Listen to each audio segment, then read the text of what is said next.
ಅಪ್ಪ ಅನ್ನು ಒಳಗಡೆ ಇಲ್ಲಪ್ಪ. ಅದು ಗೊತ್ತಿಲ್ಲದೆ ನಾವಿಲ್ಲೇನು ಕತ್ತೆ ಕಾಯ್ತಿದೀವ? ಇನ್ನೇನು ಬಂದ್ಬಿಡ್ತಾಳೆ ಅನ್ಸುತ್ತೆ ಅಲ್ವಾ ಸರ್? ನಾವಿಲ್ಲಿ ಹೊರಗಡೆ ಕಾಯೋದಕ್ಕಿಂತ ಒಳಗಡೆ ಹೋಗಿರೋಣ ಬನ್ನಿ. ಹೌದು, ಆರ್ಯ ಸರ್ನ ಹೀಗೆ ಹೊರಗಡೆ ನಿಲ್ಸೋದು ಸರಿ ಹೋಗಲ್ಲ. ಬನ್ನಿ ಒಳಗಡೆನೆ ಕುತ್ಕೊಳ್ಳೋಣ. ನಾವು ಒಳಗಡೆ ಹೋದ್ರೆ ಅನ್ನುಗೆ ಹೇಗೆ ಗೊತ್ತಾಗುತ್ತೆ? ಗೊತ್ತಾಗತ್ತೆ ತೊಂದ್ರೆ. ಬಂದ್ರೆ ಫೋನ್ ಮಾಡ್ತಾಳೆ. ನಡಿ ಒಳಗೆ. ನಮಸ್ತೆ sir, welcome to Navaratna jewellers. ಏನ್ ನೋಡ್ಬೇಕಾಗಿತ್ತು? ಮಂಗಲಸೂತ್ರನ? ಅಪ್ಪ ಮಂಗಲಸೂತ್ರ ಬೇಕಂತ ಕೇಳ್ತಿದ್ದಾರೆ, ಏನ್ ಹೇಳಿ? ಒಂದ್ 5 ನಿಮಿಷ ಇರಿ, ಬರೋರಿದ್ದಾರೆ, ಬರ್ಲಿ. ಇನ್ನು ಎಷ್ಟೊತ್ತಾಗತ್ತೆ ಅನು ಬರೋದಕ್ಕೆ? ಇಷ್ಟೊತ್ತಾಗ್ಲೇ ಬರ್ಬೇಕಾಗಿತ್ತು. ಟ್ರಾಫಿಕ್. ಅಲ್ಲ, ಅವಳು ಇವತ್ತು ಆಫೀಸ್ಗೆ ಹೋಗ್ಲೇಬೇಕಿತ್ತಾ? ಅವಳು ಆಫೀಸ್ಗೆ ಹೋಗಿರೋದು ಲೀವ್ ಅಪ್ಲಿಕೇಶನ್ ಕೊಟ್ಬಿಟ್ಟು ಬರ್ತೀನಿ ಅಂತ ಮೇಡಮ್. ಒಂದು ನಿಮಿಷ ಇರಿ, ನಾನೊಂದು ಫೋನ್ ಮಾಡಿಬಿಟ್ಟು ಬರ್ತೀನಿ.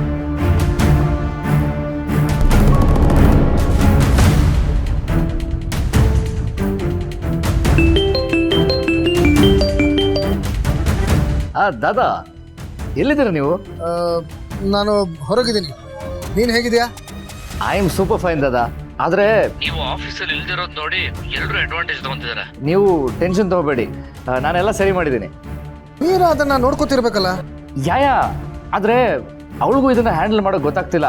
ಅದೇ ಅನು ಸಿರಿಮನೆ ಆ ಹುಡುಗಿ ಇದ್ದಾಳಲ್ಲ ದಾದಾ, ನೀವು ಆಫೀಸ್ಗೆ ಬರದೇ ಇರೋದನ್ನೇ ಅಡ್ವಾಂಟೇಜ್ ಆಗಿ ತಗೊಂಡು ರಜಾ ಹಾಕಕ್ ನೋಡ್ತಿದ್ಲು. ಮದ್ವೆ ಗಿದ್ವೆ ಅಂತ ಕತೆ ಬೇರೆ ಕಟ್ತಾಳೆ. ಬಿಡ್ತೀನ ನಾನು? ಹೋಗ್ ಕೆಲಸ ಮಾಡು ಅಂತ ಗದರ್ಸಿ ಕಳ್ಸಿದ್ದೀನಿ ದಾದಾ. ದಾದಾ, ನಾನು ಮಾಡಿರೋದು ಕರೆಕ್ಟ್ ಅಲ್ವಾ? ಹಾಂ, ನೀನು ಸರಿಯಾಗಿ ಮಾಡಿದ್ಯಾ. ನಾನು ಆಮೇಲೆ ಮಾತಾಡ್ತೀನಿ ಇರು.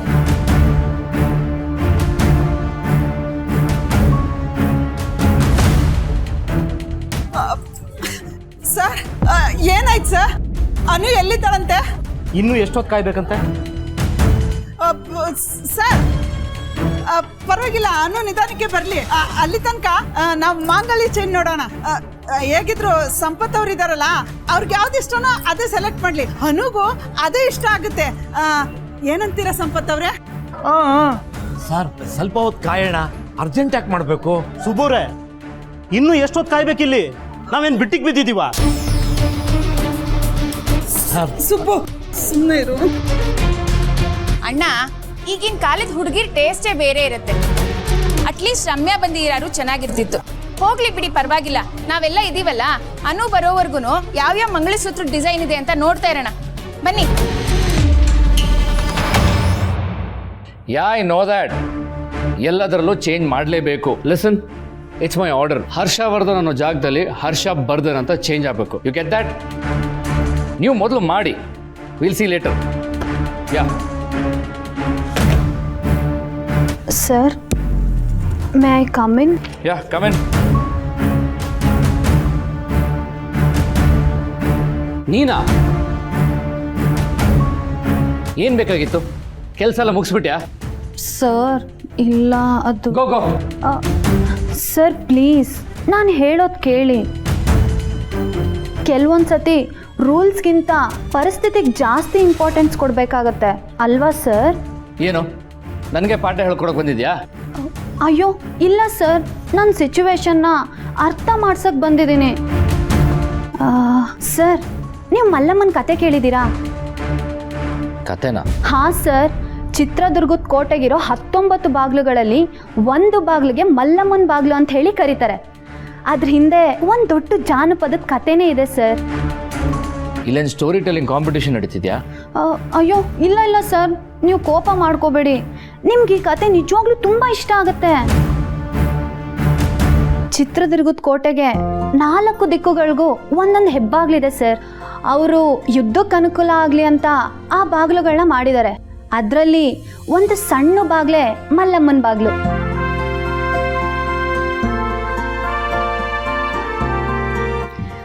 ಆಗ ಮದಕರಿ ನಾಯಕರು ಆಳ್ತಿದ್ದಂಥ ಸಮಯ. ಪ್ರತಿದಿನ ಗೋಧಳಿ ಸಮಯಕ್ಕೆ ಕೋಟೆ ಬಾಗಿಲನ್ನ ಮುಚ್ಚಿಬಿಡ್ತಿದ್ರು. ಅದಾದ್ಮೇಲೆ ಯಾರೇ ಬಂದರೂ ಕೋಟೆ ಒಳಗಡೆ ಅವ್ರನ್ನ ಬಿಡ್ತಾನೆ ಇರಲಿಲ್ಲ. ಮಲ್ಲಮ್ಮ ಒಬ್ಳು ಹಾಲು ಮಾರೋ ಹೆಂಗಸು ಸರ್. ಬೇರೆ ಬೇರೆ ಊರಿಗೆ ಹೋಗಿ ಹಾಲು ಮಾರಿ ಬರ್ತಾ ಇದ್ರು. ಅವಳು ಒಂದಿನ ಹಾಲ್ ಮಾರಿ ಬರೋ ಅಷ್ಟ್ರಲ್ಲಿ ಕೋಟೆ ಬಾಗ್ಲನ್ನ ಮುಚ್ಚಿಬಿಟ್ಟಿದ್ರು. ಆಗ ಅವಳು ಎಷ್ಟೇ ಕೇಳ್ಕೊಂಡ್ರು ದ್ವಾರಪಾಲಕರು ಅವಳನ್ನ ಒಳಗೆ ಬಿಡ್ಲಿಲ್ಲ. ಆದ್ರೆ ಅವಳು ಕೋಟೆ ಒಳಗಡೆ ಇರೋ ತನ್ನ ಮನೆಗೆ ಹೋಗ್ಲೇಬೇಕಿತ್ತು. ತನ್ಗೋಸ್ಕರ ತನ್ನ 1.5 ವರ್ಷದ ಮಗು ಹಸುವಿನಿಂದ ಕಾಯ್ತಾ ಇರುತ್ತೆ. ಎಷ್ಟೇ ಆದ್ರೂ ಚಿತ್ರದುರ್ಗ ಬೆಟ್ಟದ ಕೋಟೆ. ತನ್ನ ಮಗುಗೋಸ್ಕರ ಮಲ್ಲಮ್ಮ ತುಂಬಾನೇ ಕಷ್ಟಪಡ್ತಾಳೆ. ಆ ರಾತ್ರಿ ಹೊತ್ತಲ್ಲಿ ಕೋಟೆ ಹತ್ತಿ ಇಳಿದು ತನ್ನ ಮಗುಗೆ ಹಾಲುಣಿಸ್ತಾಳೆ.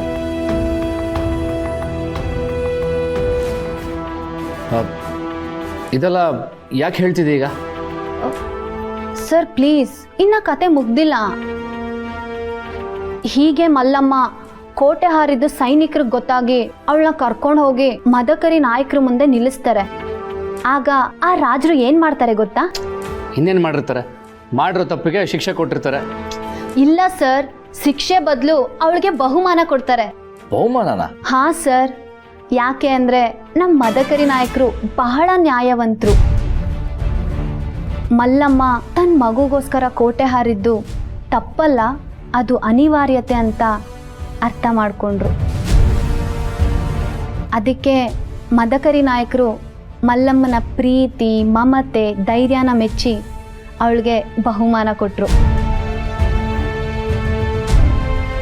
ಅಷ್ಟೇ ಅಲ್ಲ ಸರ್, ಹಾಲು ಮಾರೋರು ಊರಿಂದ ಹೊರಗೆ ಹೋಗಿ ವ್ಯಾಪಾರ ಮಾಡಿ ಬರೋರಿಗೆ ರಾತ್ರಿ ಹೊತ್ತು ಕೋಟೆ ಬಾಗಿಲು ತೆಗ್ದೇ ಇರಬೇಕು ಅಂತ ಅಪ್ಪಣೆ ಮಾಡಿದ್ರಂತೆ. ಇವಳು ಕೋಟೆ ಹತ್ತಿ ಇಳಿದ ಜಾಗದಲ್ಲಿ ಒಂದು ಸಣ್ಣ ಬಾಗಿಲು ಮಾಡಿ ಅದಕ್ಕೆ ಮಲ್ಲಮ್ಮನ ದ್ವಾರ ಅಂತ ಹೆಸರಿಟ್ಟಿದ್ದಾರೆ. ಇದು ಜಾನಪದ ಕತೆ ಆದರೂ ಸರಿ, ನಿಜವಾದ ಕತೆ ಆದರೂ ಸರಿ, ಆದರೆ ಇದರಿಂದ ನಾವು ಕಲಿಬೇಕಾಗಿರೋದು ಸಾಕಷ್ಟಿದೆ ಅಲ್ವಾ ಸರ್? ಮದಕರಿ ನಾಯಕರಿಗೆ ರೂಲ್ಸ್ಗಿಂತ ಅನಿವಾರ್ಯತೆನೇ ಮುಖ್ಯ ಅನಿಸಿರ್ಬೇಕು. ಹೌದು ಸರ್, ಅದಕ್ಕೆ ಮದಕರಿ ನಾಯಕರು ನಮಗಿಷ್ಟ ಆಗೋದು. ನಾನು ಈ ಕತೆನ ಮೊದಲೇ ಎಲ್ಲೋ... ಹೌದು ಸರ್, ನೀವು ಓದಿರ್ತೀರಾ. ಈ ಕತೆ ನಮ್ಮ ಕನ್ನಡದ ಬುಕ್ಕಲ್ಲಿ ಇತ್ತು. ನೋ ಎಲ್ಲೋ ಕೇಳಿದ್ದೀನಿ. ನಿಮ್ಮ ಅಮ್ಮ ಹೇಳಿದ್ರಾ?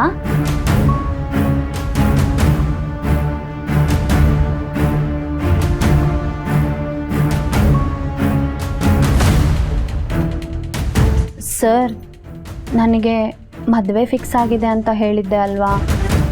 ನನಗೋಸ್ಕರ ನಮ್ಮ ಅಪ್ಪ ಅಮ್ಮ ಮತ್ತು ನನಗೆ ಮಾವ ಆಗೋರು ಅಲ್ಲಿ ಕಾಯ್ತಾ ಇದ್ದಾರೆ. ನಾನು ಅವ್ರಿಗೆ ಬರ್ತೀನಿ ಅಂತ ಹೇಳಿದ್ದೀನಿ. ಮದುವೆ ಕೆಲಸ ಮಾಡೋಕ್ಕೆ ನಮ್ಮ ಅಪ್ಪ ಅಮ್ಮಂಗೆ ನನ್ನ ಬಿಟ್ಟರೆ ಬೇರೆ ಯಾರೂ ಇಲ್ಲ. ಅದಕ್ಕೆ ನಾನು... ಸರಿ ಹೊರಡು.